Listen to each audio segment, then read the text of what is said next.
ॐ श्री सांब शिवाय नमः। अथ पंचविंशोऽध्यायः 25वां अध्याय। श्री शिव के द्वारा गोलोक धाम में श्री विष्णु का गोपेश के पद पर अभिषेक, श्री राम द्वारा सती के मन का संदेह दूर करना, शिव द्वारा सती का मानसिक रूप से परित्याग।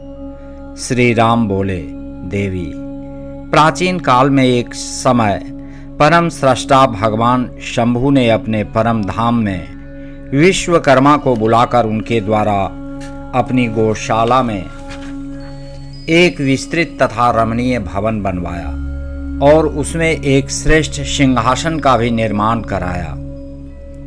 उस सिंहासन पर भगवान शंकर ने विघ्न निवारणार्थ विश्वकर्मा द्वारा एक छत्र बनवाया, जो बहुत ही दिव्य, सदा के लिए अद्भुत और परम उत्तम था।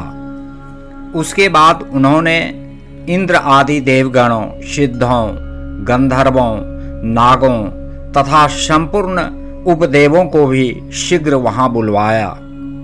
समस्त वेदों, आगमों, ब्रह्मा जी के पुत्रों, मुनियों तथा अप्सराओं सहित अनेक प्रकार की वस्तुओं से युक्त समस्त देवियों को भी आमंत्रित किया।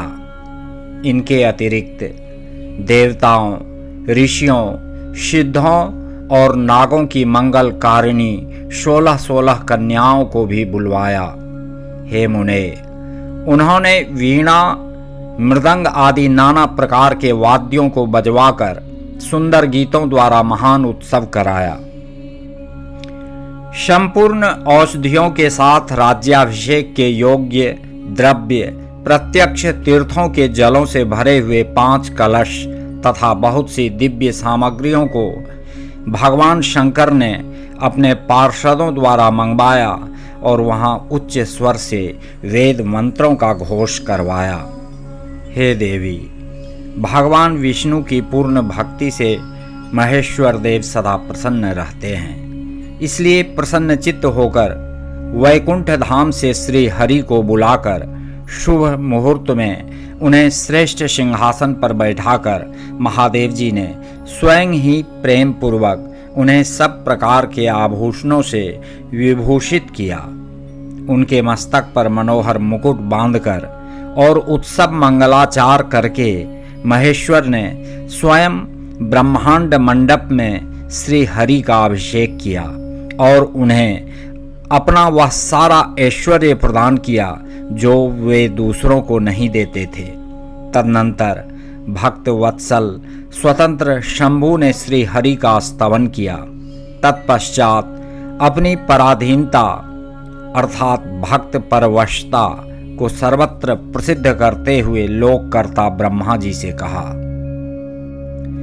महेश्वर बोले, लोकेश, आज से मेरी आज्ञा के अनुसार ये विष्णु हरि स्वयं मेरे वंदनीय हो गए।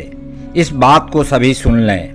हे तात, आप संपूर्ण देवता आदि के साथ इन श्री हरि को प्रणाम कीजिए और ये वेद मेरी आज्ञा से मेरी ही तरह इन श्री हरि का वर्णन करें। श्री राम बोले, विष्णु की भक्ति से प्रसन्न चित्त हुए वरदायक भक्त वत्सल रुद्र देव ने ऐसा कहकर स्वयं ही गरुड़ ध्वज श्री हरि को प्रणाम किया। तदनंतर ब्रह्मा आदि देवताओं, अन्य सभी देवों, मुनियों और सिद्धों आदि ने भी उस समय श्री हरि की वंदना की। इसके बाद अत्यंत प्रसन्न हुए भक्त वत्सल महेश्वर ने देवताओं के समक्ष श्री हरि को महान वर प्रदान किए। महेश्वर बोले, हे हरे, आप मेरी आज्ञा से संपूर्ण लोकों के कर्ता, पालक, संहारक, धर्म अर्थ काम के दाता तथा न्याय करने वालों को दंड देने वाले होंगे। आप महान बल पराक्रम से संपन्न जगत पूज्य जगदीश्वर होंगे और कहीं कहीं मुझसे भी अजेय होंगे। आप मुझसे मेरी दी हुई 3 प्रकार की ये शक्तियां ग्रहण करें। इच्छा आदि की सिद्धि, अनेक प्रकार की लीलाओं को प्रकट करने की शक्ति, और तीनों लोकों में नित्य स्वतंत्र रहने की शक्ति। हे हरे, आपसे द्वेष करने वाले निश्चय ही मेरे द्वारा प्रयत्न पूर्वक दंडनीय होंगे। हे विष्णु, मैं आपके भक्तों को उत्तम मोक्ष प्रदान करूंगा। आप इस माया को भी ग्रहण करें, जिसका निवारण करना देवता आदि के लिए भी कठिन है और जिससे मोहित होने पर यह विश्व जड़ रूप हो जाएगा। हरे, आप मेरी बाईं भुजा हैं और विधाता दाहिनी भुजा हैं। आप इन विधाता के भी उत्पादक और पालक होंगे। मेरे हृदय रूप जो रुद्र हैं वही मैं हूं, इसमें संशय नहीं है। वे रुद्र आपके और ब्रह्मा आदि देवताओं के भी निश्चय ही पूज्य हैं। आप यहाँ रहकर अनेक प्रकार की लीलाएं करने वाले अपने विभिन्न अवतारों द्वारा विशेष रूप से संपूर्ण जगत का पालन करें। मेरे लोक में आपका यह परम वैभवशाली और अत्यंत उज्ज्वल स्थान गोलोक नाम से विख्यात होगा। हे हरे, भूतल पर जो आपके अवतार होंगे वे सबके रक्षक और मेरे भक्त होंगे। मैं उनका दर्शन करूंगा, वे मेरे वर से सदा प्रसन्न रहेंगे।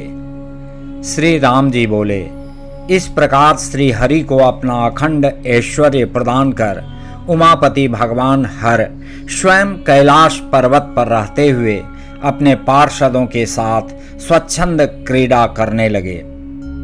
तभी से भगवान लक्ष्मीपति ने गोप वेश धारण कर लिया और वे गोप गोपी तथा गौओं के अधिपति होकर बड़ी प्रसन्नता के साथ वहां रहने लगे। वे विष्णु भी प्रसन्न चित्त होकर समस्त जगत की रक्षा करने लगे। वे शिवजी की आज्ञा से नाना प्रकार के अवतार धारण करके जगत का पालन करने लगे। इस समय वे श्री हरि भगवान शंकर की आज्ञा से 4 रूपों में अवतीर्ण हुए हैं। उनमें एक मैं राम हूँ और भरत, लक्ष्मण तथा शत्रुघ्न हैं। देवी, हे सती, मैं पिता की आज्ञा से सीता और लक्ष्मण के साथ वन में आया हूँ और भाग्यवश इस समय मैं दुखी हूँ। यहाँ किसी निशाचर ने मेरी पत्नी का हरण कर लिया है और मैं विरही होकर भाई के साथ वन में अपनी प्रिया की खोज कर रहा हूँ। हे सती, हे माता, जब आपका दर्शन प्राप्त हो गया तब आपकी कृपा से सर्वथा मेरा कुशल ही होगा, इसमें संदेह नहीं है। हे देवी, आपका दर्शन मेरे लिए सीता प्राप्ति का वर स्वरूप होगा।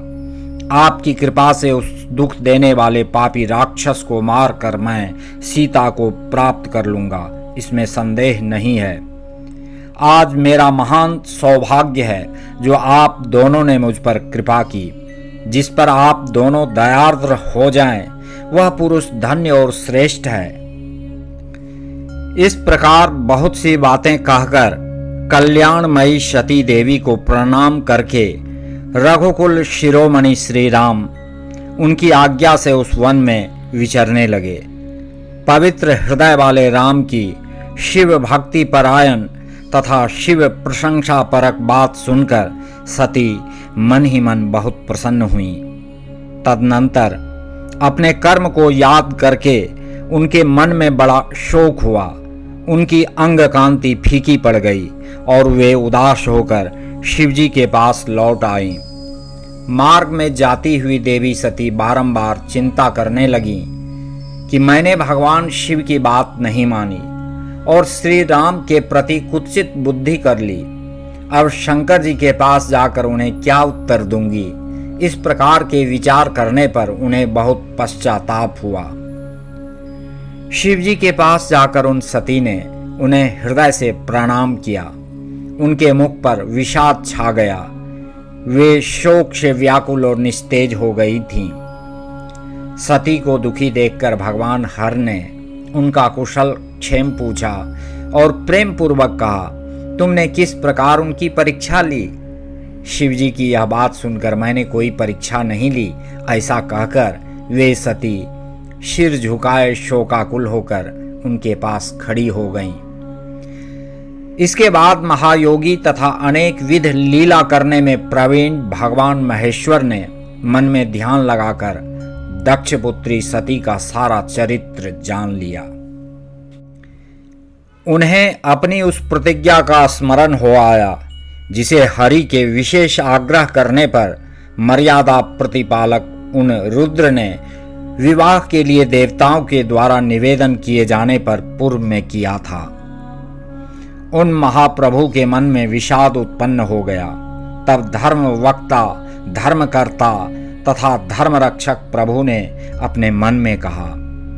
शिवजी बोले, यदि मैं सती से अपूर्ववत स्नेह करूं तो लोक लीला का अनुसरण करने वाले मुझ शिव की महान प्रतिज्ञा ही नष्ट हो जाएगी।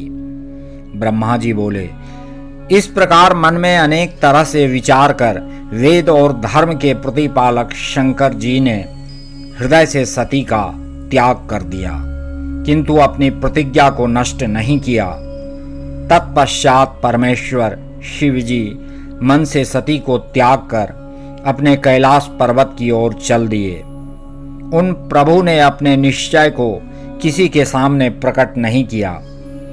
मार्ग में जाते हुए महेश्वर को, अन्य शव को तथा विशेषकर सती को सुनाते हुए आकाशवाणी हुई।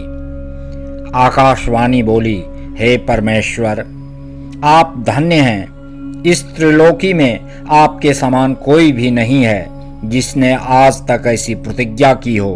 आप महायोगी तथा महाप्रभु हैं। ब्रह्मा जी बोले, यह आकाशवाणी सुनकर कांति से हीन देवी सती ने शिव से पूछा, हे नाथ, आपने कौन सी प्रतिज्ञा की है? हे परमेश्वर, मुझे बताइए। सती के इस प्रकार पूछने पर भी सबका हित करने वाले प्रभु ने पहले अपने विवाह के विषय में भगवान विष्णु के सामने जो प्रतिज्ञा की थी उसे नहीं बताया।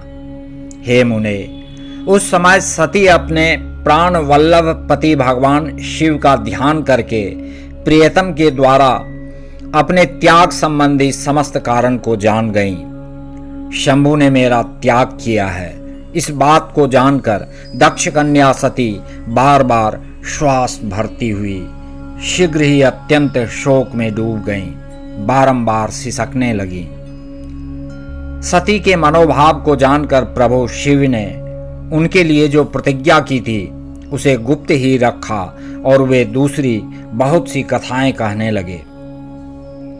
इस प्रकार नाना प्रकार की कथाएं कहते हुए वे सती के साथ कैलाश पर जा पहुंचे और श्रेष्ठ आसन पर स्थित हो समाधि लगाकर अपने स्वरूप का ध्यान करने लगे।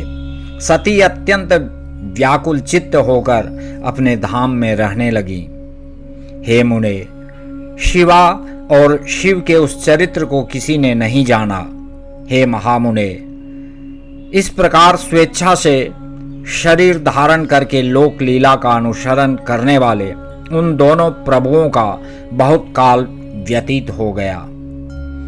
तत्पश्चात उत्तम लीला करने वाले महादेव जी ने ध्यान तोड़ा। यह जानकर जगदम्बा सती वहां आईं और उन्होंने व्यथित हृदय से शिव को प्रणाम किया। उदार चित्त वाले शंभु ने उन्हें अपने सामने बैठने के लिए आसन दिया और बड़े प्रेम से बहुत सी मनोरम कथाएं कहने लगे। उन्होंने वैसी ही लीला करके सती के शोक को तत्काल दूर कर दिया। वे पूर्ववत सुखी हो गईं। फिर भी शिवजी ने अपनी प्रतिज्ञा को नहीं तोड़ा। हे तात, परमेश्वर शिवजी के विषय में यह कोई आश्चर्य की बात नहीं समझनी चाहिए। हे मुने, मुनि लोग शिव और शिवा की ऐसी ही कथा कहते हैं। कुछ मूर्ख लोग उन दोनों में वियोग मानते हैं, परंतु उनमें वियोग कैसे संभव है? शिवा और शिव के वास्तविक चरित्र को कौन जान सकता है? वे दोनों सदा अपनी इच्छा से क्रीड़ा करते और भांति भांति की लीलाएं करते हैं। सती और शिव वाणी और अर्थ की भांति एक दूसरे से नित्य संयुक्त हैं। उन दोनों में वियोग होना असंभव है। उनकी इच्छा से ही लीला में वियोग हो सकता है।